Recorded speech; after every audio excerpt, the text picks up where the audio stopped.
Good day, ladies and gentlemen. My name is Mike Fagan, and I am a co-director as well as co-founder of an organization in Washington State known as Voters Want More Choices. Now, Voters Want More Choices is a taxpayer advocacy political action committee here in Washington State, and since 1999, myself as well as my partners Tim Iman and Jack Fagan, we have saved the Washington State taxpayers over $13 billion over the last decade. Anyway, today we are going to be going through a little bit of a block of instruction on how you go about gaining signatures on your respective petitions. Now, we have three different methods to gaining signatures on any given petition, and the first of which would be more or less a personal means of getting your signatures. Now, don't forget, you've got family, you've got friends, you've got acquaintances. If you go to church, you've got a whole church congregation that I am sure, once you explain what it is that you're doing, you will probably be getting all of those signatures on your own. Now, let's get a little bit of an idea how to get set up to go ahead and get your personal signatures. Now, there are several different ways. One of which, you can take a petition signature form and you can go ahead and hand them out in their blank state in hopes that your friends or acquaintances, or your congregation for that matter, may return it to you completely filled out. The other method, and the one that I thoroughly enjoy employing, would be to go ahead and get yourself an 11 by 17 cut cardboard, a couple of rubber bands, a couple of strategically placed staples, and you're ready to go out on the street and start collecting your own signatures. Now, you'll note that we do have multiple copies that are attached to the front of the cardboard, and the cardboard is there for obvious reasons, and that would be just for backing so that your pen, etc., doesn't go through your initiative. The rubber bands in this particular case are there to hold your paper in place while the person is signing, and it is especially helpful when you're dealing in inclement weather, high winds, etc., and so forth.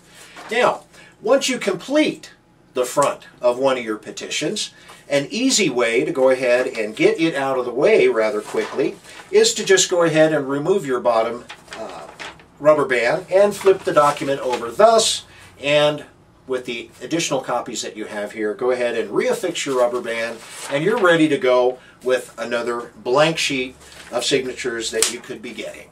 Now, the second method, and this particular method would tend to, on a personal note, get you the most signatures in the shortest amount of time possible. And what I'm referring to here, ladies and gentlemen, is a method that we have come to know as the trap line. Now, the trap line, if you can think back hundreds of years ago, you know, you had your trappers out there going for those beaver pelts, etc., and so forth, and they had multiple traps all in a fixed route. Well, using that same methodology, what you could do is align yourself with a store or some other type of a business where there might be a countertop next to the cash register, etc.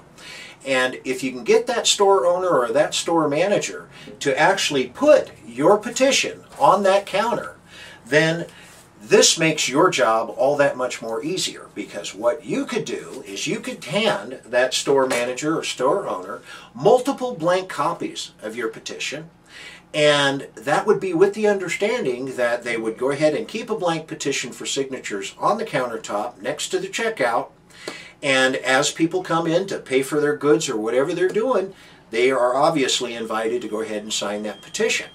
Now, once those petition sheets get full, the manager or the store owner would agree to go ahead and hold them for you, because what you're going to do, maybe a couple of times a week, maybe one time a week, is you'll go and service your route. And what I mean by that is you've got multiple stores, multiple businesses in a set route, a set pattern, and you can visit those people periodically to pick up all of your full petitions. And again, ladies and gentlemen, on a personal note, in a personal manner, that is about the quickest way that you can go out and get mega signatures. Now, the last method in gaining signatures would be the employing of a bona fide signature gathering firm. And yes, there are several signature gathering firms that my organization has used in the past, and successfully, mind you. Now, there are a couple of things that if you are in a position to use a signature gathering firm that you need to be aware of. First and foremost, those signatures are probably going to cost you anywhere from $1.50 upwards of $5 each. And there are a handful of states left in this union that still do have the power in their state constitutions for initiative and referendum. So any of those particular states, and just to name a few, we've got the state of Washington, the state of Idaho, as well as the state of California and Oregon. And in every one of those states, there are signature gathering firms that are there and ready to go to work for you. And, as far as a quick note of clarification, at least one of those states, and that would be the state of Idaho, they do not permit the use of paid signature gatherers there. But I'm sure that if you were to take a look in the Yellow Pages, you'd probably get real lucky and find at least one, maybe two or more firms that would be in a position to take you on as a contract. Anyway, a couple of other things that you want to be looking for when it comes to a signature gathering firm. Obviously, you want to do a Better Business Bureau background check on these people. You may even want to go so far as to put in a call to your Secretary of State's office just to gain a little bit of an idea of what kind of reputation this firm is that you're about ready to align yourself with. What kinds of things are extremely important, at least here in the state of Washington, that you need to be aware of, and that is this. When it comes to the Secretary of State's office, all blanks that pertain to a particular individual who is signing your petition must be complete. Now, granted, there is a little bit of discretion that the Secretary of State's office does use here in the state of Washington that I have seen over the years, but it is always the best practice to make sure that you completely fill the document out where you are required to fill it out.